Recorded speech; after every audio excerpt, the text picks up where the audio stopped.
Ya pemirsa, kembali lagi di channel Ngoprek di Rumah YouTube. Kali ini saya akan menunjukkan bagaimana output waveform daripada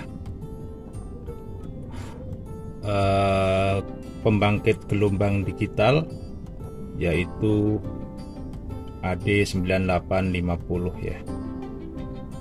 Jadi di sini ditunjukkan untuk frekuensinya saat ini ada di 1 MHz ya. Untuk output frekuensi counter ini terhubung dengan maksudnya untuk input frekuensi counter ini terhubung dengan output dari DDS ini ya. Jadi DDS nya di 1 MHz.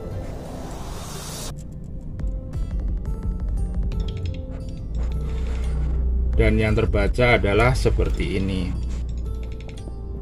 Untuk setting variable volt divisionnya ada di 10 mV. Untuk probe-nya kali 1. Dan untuk sweep triggernya ada di sweep time, maksudnya sweep time per divisionnya ada di 5 mikrosecond.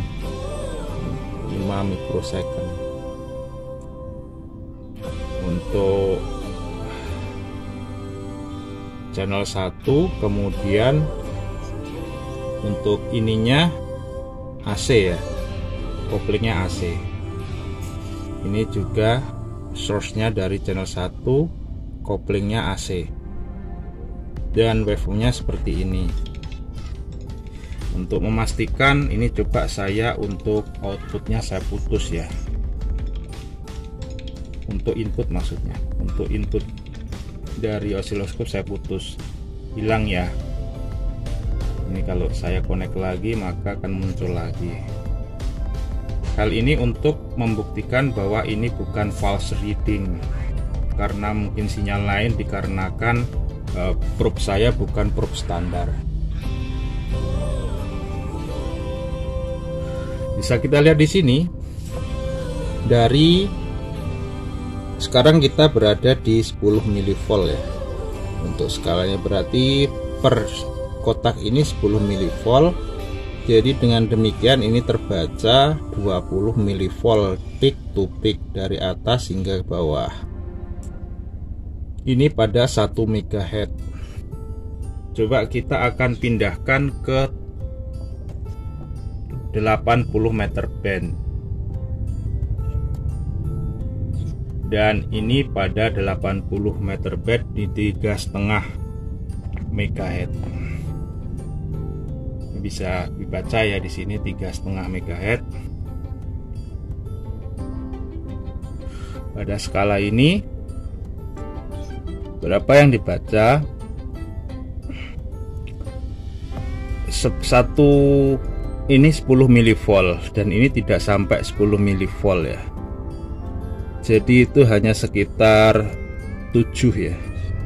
Sekitar 7 mV peak to peak.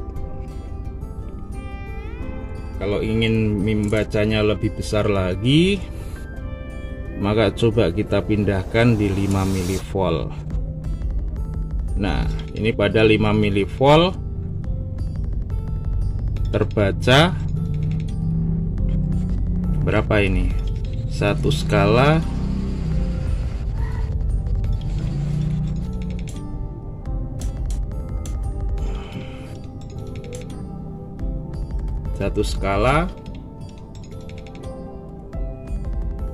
ini pada 5 mV. 5 ditambah 5 kali 3, 5 kali 3. Coba kita paskan dulu. Jadi 5 tambah 5 12. Pada posisi ini 12 mV. Tadi kalau 10 mV seperti ini, 20 mV seperti ini, tidak terbaca 10 mV. Pada 5 seperti ini, pada 10 seperti ini. Jadi kalau ini terbacanya 5, berarti ini sekitar per kotak itu 5. Berarti peak to peak anggaplah ini berarti 10 mV. 10 mV. Coba kita bandingkan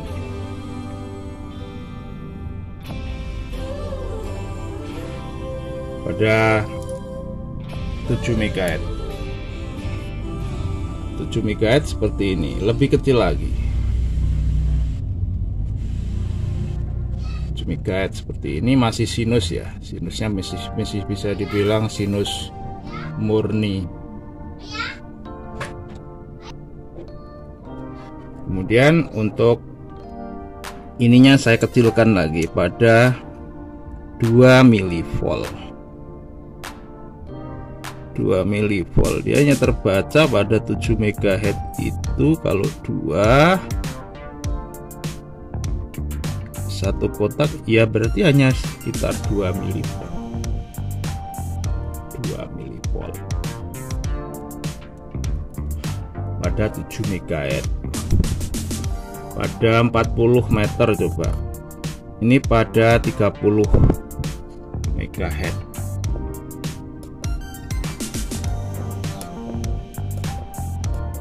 Mode AM pada 10,110. Coba kita tepatkan di 10 pas.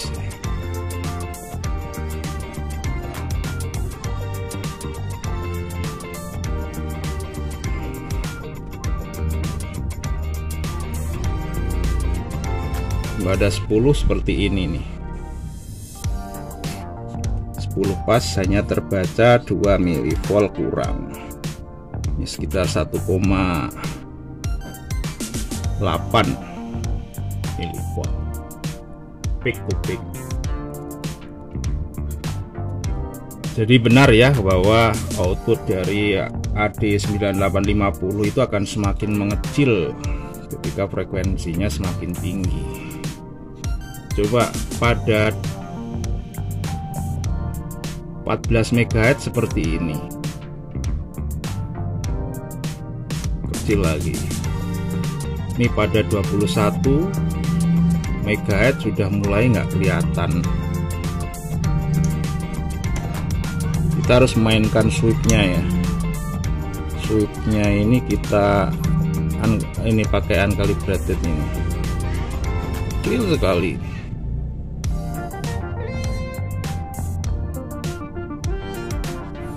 Apakah full position ini berguna? Ternyata tidak.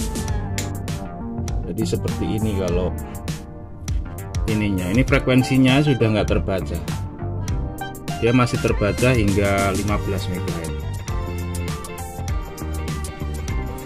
Ini juga berhubungan dengan sensitivitas dari frekuensi counternya ya.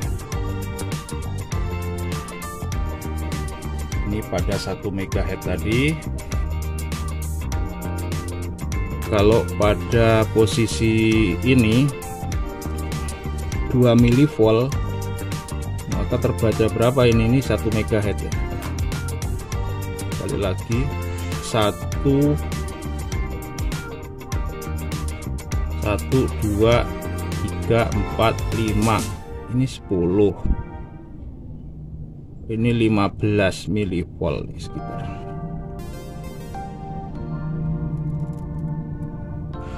Agar lebih mudah pembacaannya kita kecilkan lagi, tunggu hingga stabil ya di 10 mV. Ini kalau kita atur ininya, lebarannya ininya, sinusnya dari sweep time ini kita matikan aja, kita pakai fix, berarti matikan, fix kita naikkan. Ini pada 5 mikrosecond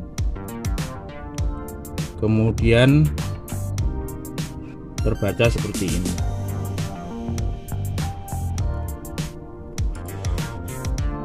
Volt per divisionnya 10 mV, 20 mV. 10 itu dari tengah hingga ke sini satu kotak. Kalau dua kotak ini berarti 20 mV peak to peak, karena sinus itu dihitung dari peak bawah hingga peak atas.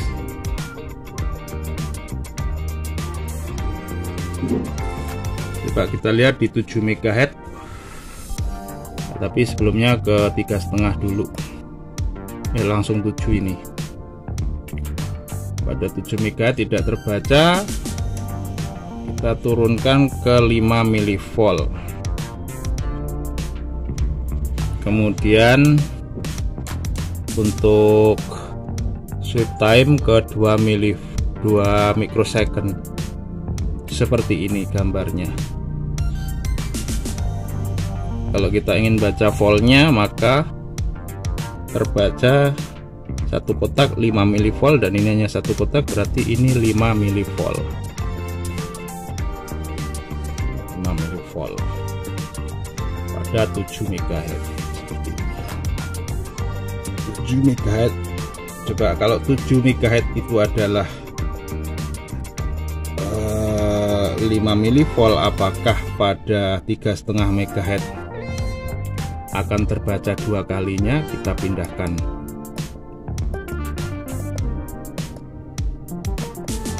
Tiga setengah, dua kalinya tadi ya saya bilang ya.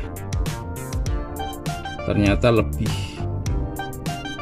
Dia terbaca sekarang pada 5 mV satu kotaknya. Ini terbaca, ini berarti 13. Satu kotak 10 lebih dikit, ini sekitar 13 mV.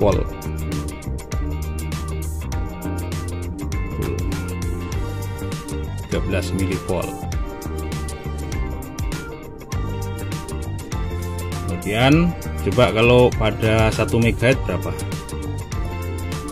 pada pembacaan ini ya. Pada 1 MHz terbaca, ini skalanya 5 kali 1, 2, 3, 4, 5, 6, 7 kali 5 35, tambah dikit lagi berarti ini sekitar 40. Enggak ada. 7 kali 5 35, ini sekitar 38 mV.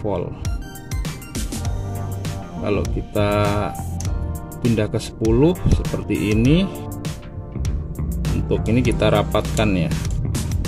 Semakin kita lambatkan, maka dia akan semakin merapat. Dia ada di 5 mikrosecond, 10 mV seperti ini. Jadi 10 mV dua kotak kurang dikit, berarti ini sekitar 18. Kok 18? Iya benar, 18 mV. 18 mV. Sinusnya seperti ini. Ini sinus murni ya. Jadi seperti ini sinus murninya. Beda lagi kalau outputnya suatu VFO akan kelihatan nih. Kita bisa lihat output dari VFO itu sinusnya seperti apa, akan akan terlihat. Sayang sekali untuk VFO nya tidak ready saat ini. Jadi di sini saya hanya akan membahas AD9850 seperti apa waveformnya, maka seperti ini.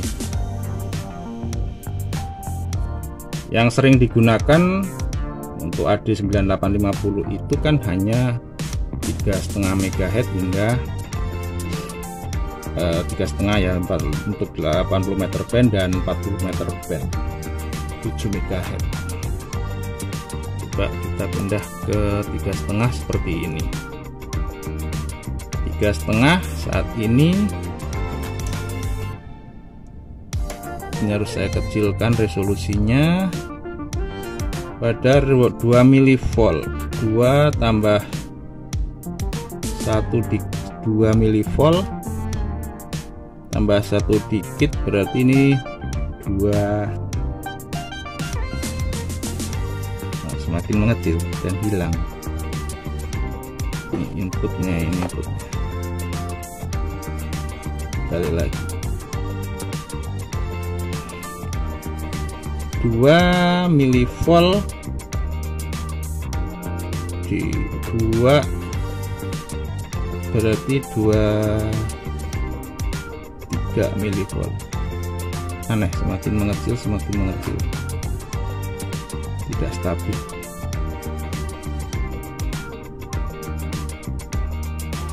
Banyak hal yang mempengaruhi.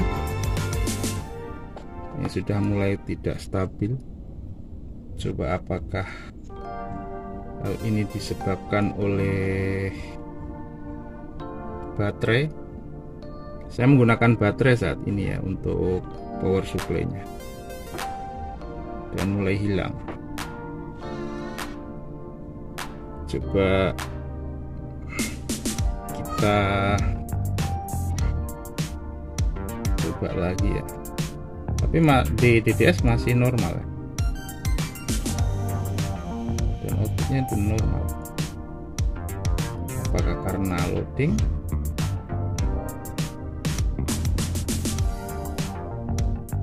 Kalau sudah diperbaiki seperti ini, kita tunggu sebentar apakah dia berubah.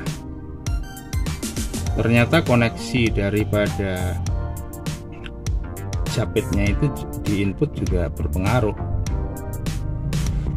terhadap sensitivitas.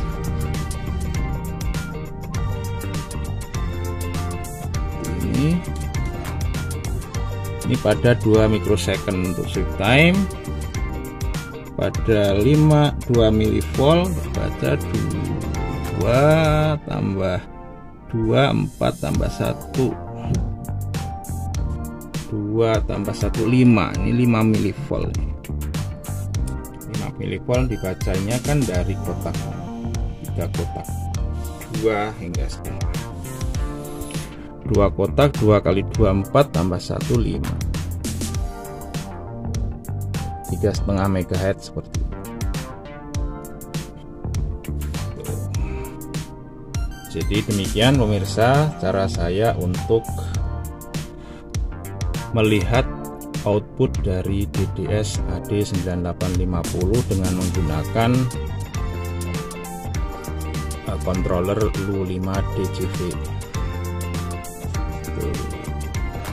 Di sini kita bisa lihat bahwa benar untuk outputnya itu sinusnya murninya seperti ini. Jadi inilah salah satu fungsi daripada osiloskop untuk melihat gelombang sinus yang dikeluarkan oleh suatu pembangkit frekuensi. Di sini saya tidak ngomongin frekuensi audio. Audio berarti dari DC hingga 22 kHz, tapi di sini adalah dari radio ya, dari output RF, dari sudah order 1 MHz hingga 30 MHz alias HF yang bisa dikeluarkan oleh AD9850. Dan efektifnya untuk AD9850 ini hingga 15 MHz. Ya, semoga video ini memberikan sedikit banyak pencerahan ya bagi Anda jika Anda ingin mencari referensi seperti apa output dari sebuah pembangkit sinyal digital yaitu AD9850. Sampai jumpa di video-video berikutnya. Assalamualaikum warahmatullahi wabarakatuh. Salam mesra.